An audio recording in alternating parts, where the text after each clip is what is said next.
J'ai perdu les 2 premières années de mon activité à penser bêtement qu'il suffisait d'un compte Instagram et d'un site internet où les produits sont présentés pour générer des ventes. Dans le e-commerce et de plus dans une industrie aussi concurrentielle que la cosmétique, laissez-moi vous dire que ça ne suffit pas. Mais le plus fou, c'est que y remédier n'est pas si compliqué non plus. Dans cette vidéo, laissez-moi vous présenter quelques outils et petites stratégies insoupçonnées qui peuvent facilement vous faire doubler votre chiffre d'affaires. Shopify. Je commence par citer cet outil pour 2 raisons que vous allez comprendre très vite. La première, c'est qu'on me demande souvent comment faire pour créer son site e-commerce, combien ça coûte, etc.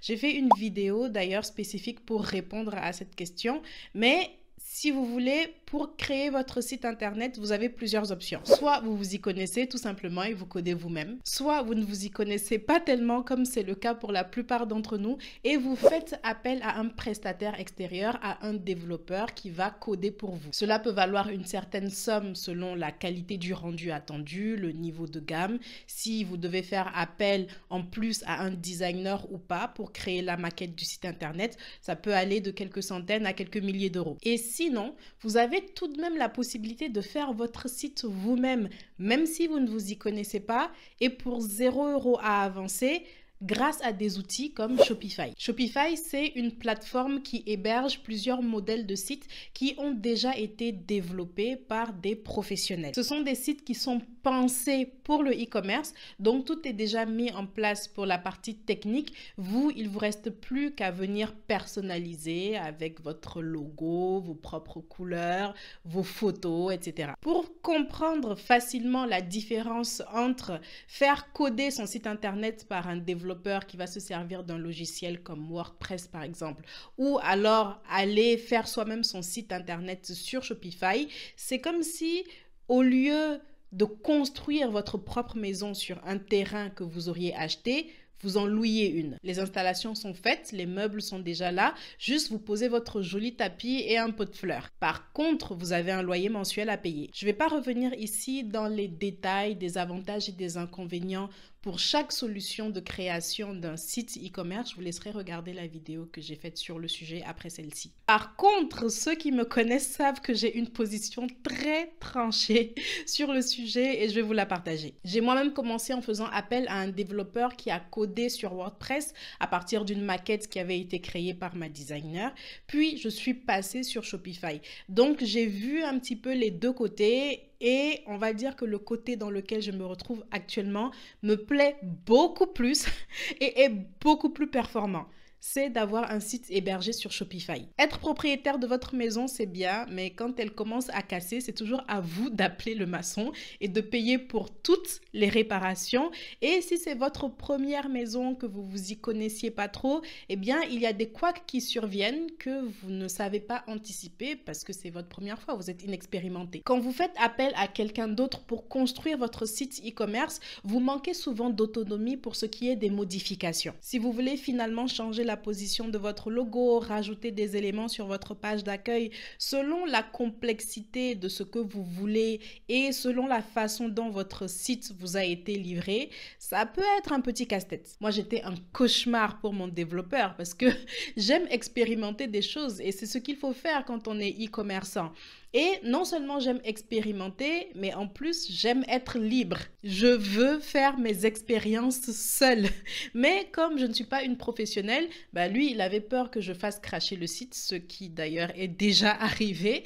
Donc, je devais tout le temps l'appeler pour tout et n'importe quoi, pour toutes les modifications que je voulais faire. Et ensuite, il fallait expliquer, ah non, mais c'est pas vraiment ce que je voulais, ah non, mais il y a ci, il y a ça. Enfin, c'est chiant. Notez que j'avais un développeur assez conciliant, ce qui ne court pas les rues. Bon, c'est vrai que j'appelais pas non plus tous les 4 matins et les modifications que je voulais, parfois, c'était pas hyper poussé. Mais quand même, il y en a d'autres qui peuvent vous facturer à la moindre modification. Et j'ai aussi souvent raconté cette histoire. Ça m'est déjà arrivé qu'une cliente m'écrive sur Instagram en me disant « Ah, mais j'essaye d'acheter vos produits, j'essaye d'accéder au site, mais il y a une grosse page d'erreur qui s'affiche. » Et je devais appeler mon développeur en urgence. J'arrêtais pas de tomber sur son répondeur même. Mais si une situation pareille vous arrive un week-end, vous faites quoi? Vous passez plusieurs jours avec un site qui marche pas. C'est la pire image pour votre marque. et en plus vous ratez des ventes. Enfin, c'est pas concevable. Sur Shopify, ce genre d'expérience ne se passe tout simplement pas. La plateforme est là pour vous garantir une bonne navigation, mais également un bon référencement de votre site. Alors qu'avec un prestataire, c'est plus compliqué. Il suffit que vous choisissiez mal, que vous ne vous y connaissiez pas et vous voilà dans les problèmes. Ce qu'il y a aussi de très bien avec Shopify, en plus du fait que vous soyez totalement autonome sur vos modifications par ailleurs, et c'est la seconde raison pour laquelle cet outil apparaît dans ma liste, c'est que il représente un vrai levier de croissance en lui-même, puisque Shopify vous met sur votre tableau de bord des recommandations sur comment améliorer votre boutique et générer de la croissance. Quand j'étais sur WordPress, moi j'étais toute seule devant mon site internet et étant débutante, je ne connaissais pas les stratégies marketing à mettre en place, les configurations à faire sur le site même pour pouvoir générer des ventes. Shopify scanne votre site, vous dit ce qui manque et vous propose de faire les modifications en un clic. Si vous n'y arrivez pas, il y a un support, vous pouvez être assisté par leur équipe. J'ai également commencé par citer Shopify parce que beaucoup des outils que je vais mentionner dans cette vidéo sont compatibles avec cette plateforme. Tempt Reviews. Il y a une erreur très grave que commettent les e-commerçants débutants, c'est qu'ils ne mettent pas en place de campagne automatique de récolte d'avis après achat. Avoir des avis sur son site e-commerce, c'est déterminant pour l'achat de clients futurs. Le seul souci, c'est que les avis, ça tombe pas du ciel. Le pourcentage de personnes qui viennent déposer spontanément un avis sur votre site internet est proche de 0, tout simplement parce que les gens ne savent pas forcément où aller pour le faire, ou ils ont la flemme de chercher, sauf si l'avis qu'ils ont à déposer est négatif. Là, vous inquiétez pas, ils trouvent. Ne soyez pas comme ces gens qui disent « Oui, mais il y a un lien sur la page produit, les clients peuvent déposer un avis s'ils veulent, c'est visible. » De façon générale, ne faites pas partie de ceux qui pensent que les gens vont venir faire des choses spontanément sur votre boutique. Personne n'a votre temps sur Internet. Il y a une chose qu'un coach business nous avait dite lors de mes séjours en incubateur et j'aimerais que vous reteniez ça aussi. C'est levez-vous chaque matin en vous rappelant que personne n'en a rien à foutre de vous. De cette façon, tous les jours, vous vous levez avec une mentalité de « je dois convaincre ». C'est moi qui dois guider les gens vers moi. C'est moi qui dois faciliter le processus aux personnes pour qu'ils viennent acheter chez moi. C'est moi qui dois mieux expliquer ce que je fais. Si j'ai fait un achat sur un site, il n'y a aucune raison pour que j'y retourne. J'ai déjà mes produits. Est-ce que vous allez retourner sur le site où vous avez acheté une fois qu'on vous a déjà livré? Ça sert à quoi? Et même si ça me traverse l'esprit d'y retourner pour déposer un avis, mais il y a 90% de chances que j'oublie ou alors que je fasse autre chose parce que ça ne fait pas partie de mes priorités. Je n'en ai rien à foutre de ce site. Donc, si vous voulez que quelqu'un fasse quelque chose pour vous, il faut lui rendre le processus beaucoup plus facile. C'est pas plus simple si la personne reçoit un mail avec un lien ou aller directement pour déposer son avis, comme ça en un clic elle y est. Facilitez la vie aux gens et ils vous le rendront en achetant plus souvent chez vous. Ne dites pas « Ah mais c'est là, ils vont le faire ». Si vous pensez ça, laissez-moi vous dire, vous n'avez pas compris Internet. Encore moins le e-commerce. Guidez les personnes en leur envoyant un email. Qu'est-ce que vous avez pensé de nos produits? Et cet email-là, vous n'allez pas le renvoyer manuellement à chaque client. Vous allez passer la journée à faire ça. Tempt.io, c'est un outil qui vous permet de récolter des avis en programmant un email une fois qui sera ensuite envoyé automatiquement aux bonnes personnes au bon moment. Retainful. Autre erreur d'e-commerçant débutant, ne pas considérer les paniers abandonnés. Les personnes qui sélectionnent de jolis articles dans votre boutique, les ajoutent dans leur panier et au moment de passer en caisse, elles disparaissent. Vous risquez d'avoir plus de 70% de vos paniers abandonnés. La plupart des e-commerçants ne se doutent même pas de cette statistique.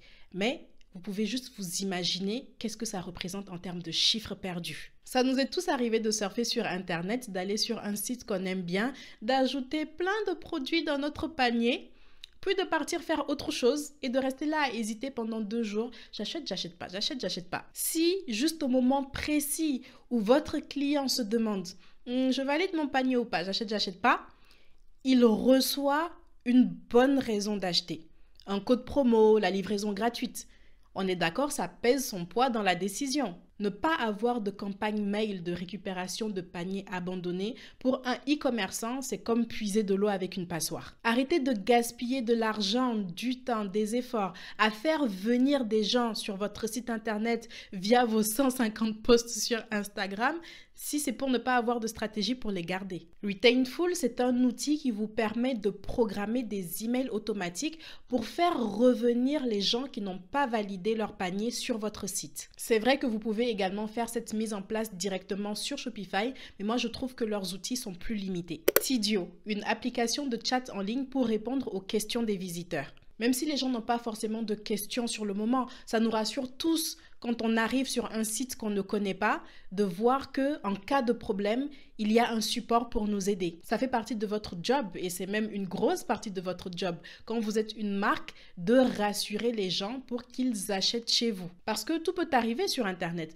On peut se faire arnaquer, on peut commander des produits, ne jamais les recevoir. Donc, il faut que votre futur client, il ait des éléments concrets qui sont affichés sur votre site Internet qui lui fassent comprendre que ok, c'est un site qui est sûr. Ce sont des personnes qui sont honnêtes. Si je fais un achat, ça va bien se passer. Et en cas de problème, il y a des gens qui sont là pour moi, qui sont disponibles. Et une fois que les gens sont là, ils sont bien installés sur votre site internet, ils ont pris leur aise jusqu'à acheter chez vous. Ils ont même mis un avis comme quoi ils sont très satisfaits. Là, c'est l'occasion de les faire passer à l'étape supérieure. On veut qu'ils recommandent les produits. Eh bien, GoAvPro, c'est un outil qui vous permet de faire ça en proposant un programme d'affiliation à vos clients. Vous pouvez proposer à vos clients de percevoir une certaine commission à chaque vente qu'ils ramènent. C'est un système de parrainage si vous voulez. Si vous recommandez les produits Iwalewa à votre sœur, vous percevez 15% de commission sur sa vente et elle-même à 15% de réduction sur les produits qu'elle va commander. Vous faites vos gains comme ça jusqu'à percevoir votre paiement à partir d'un certain montant. C'est pas mal pour acquérir de nouveaux clients. Je sors un peu de Shopify et du site internet pour le prochain outil. Il s'agit tout simplement de Meta Business Suite. C'est le back-office business de Facebook. Je le mets là parce qu'il fait partie des outils qui me sont bien utiles pour programmer mes publications, suivre les statistiques de mes contenus ou alors organiser mes publicités. C'est un outil que j'utilise quasi quotidiennement et dont les données font partie intégrante de la mise en place de nouvelles stratégies de croissance. Si vous êtes au stade 0 de votre projet, Meta Business Suite peut quand même vous être utile rien que par le fait de pouvoir programmer vos publications. Ça va vous habituer à être organisé dans votre création de contenu, ce qui est primordial quand on est sur les réseaux sociaux, sinon on s'en sort pas. Plutôt que de vous torturer l'esprit tous les jours avec « Ah, qu'est-ce que je poste aujourd'hui ?» Vous faites un calendrier, vous vous posez une fois par semaine pour programmer vos publications ou alors selon votre propre fréquence. Et puis, pour le reste du temps, vous êtes tranquille. En plus, avec Meta, ce calendrier, vous pouvez carrément le visualiser avec le contenu que vous envisagez. C'est plutôt pratique. La nouvelle révolution, c'est qu'il est aussi désormais possible de programmer des stories. Je dis révolution parce que moi, personnellement, ça fait longtemps que j'attends cette fonctionnalité. Mais pour ne pas du tout l'utiliser au final, j'avoue. En parlant de stories, Mojo est une application smartphone qui propose de très jolis templates de stories. Ça rend votre contenu plus pro, même si il faut faire attention à ne pas tomber dans le trop corporate avec Mojo. De mon expérience, les stories avec un visuel trop léché, trop professionnel, c'est pas ce qui marche le mieux sur les réseaux sociaux parce que ça va à l'encontre de l'essence même d'une story, se rapprocher de la communauté. Si c'est trop carré, trop esthétique avec un contenu 100% pro du type découvrez nos produits ceci, cela, etc., vous pouvez créer de la distance avec les personnes. On peut ne pas s'identifier et la story fait moins de vues. Il faut un équilibre entre joli, mais suffisamment humain, imparfait. Après, les stories corporate ont leur utilité aussi, par exemple en cas de promotion, tout ça. De toute façon, quel que soit le style pour lequel vous optez, vous pouvez faire ça avec Mojo. Klaviyo, je mets cet outil après tous les autres parce que je viens de commencer à le tester après comme on en a parlé récemment. Il s'agit d'une solution ultra complète de gestion d'email marketing. Tous les mails que vous avez à envoyer pour votre site e-commerce, tous les types de mails dont on a parlé jusque-là d'ailleurs, un mail pour récolter des avis, un mail pour récupérer les paniers abandonnés ou un simple mail occasionnel, promotionnel pour le Black Friday, Noël, etc. Tout ça, vous pouvez le faire dans Klaviyo. L'avantage, c'est que vous n'avez plus besoin de gérer 1000 outils différents et le contenu que vous créez, il est dynamique. Vous pouvez programmer un mail spécifique à envoyer aux personnes qui n'ont pas acheté chez vous depuis, disons, 90 jours. La personnalisation va vraiment, vraiment loin et c'est en ça qu'il aide à générer des ventes. Il faut que pour chaque mail que vous envoyez, la personne qui le reçoive se sente directement concernée, qu'elle se sente spéciale, qu'on sente qu'on lui parle à elle personnellement. C'est ça qui va la faire acheter. Après, mon ressenti de court terme sur l'utilisation de Klaviyo, c'est que il peut être difficile de prise en main si c'est la première fois que vous mettez en place une stratégie de mailing complète pour votre e-commerce. J'ai connu des outils aux interfaces plus agréables, plus fluides et ce qui me dérange vraiment avec Klaviyo, c'est que c'est difficile de parler à de vraies personnes pour le support. Contrairement à des outils comme MailerLite par exemple, qui est un autre outil de gestion d'emailing que j'adore, mais qui est juste, il me semble,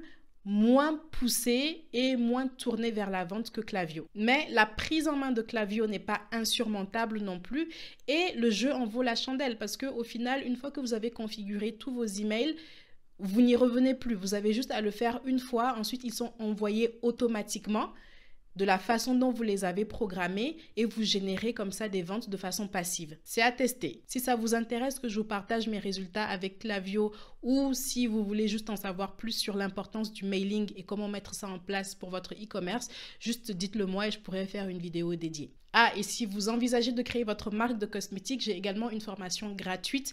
Cliquez sur le lien en barre de description pour y accéder.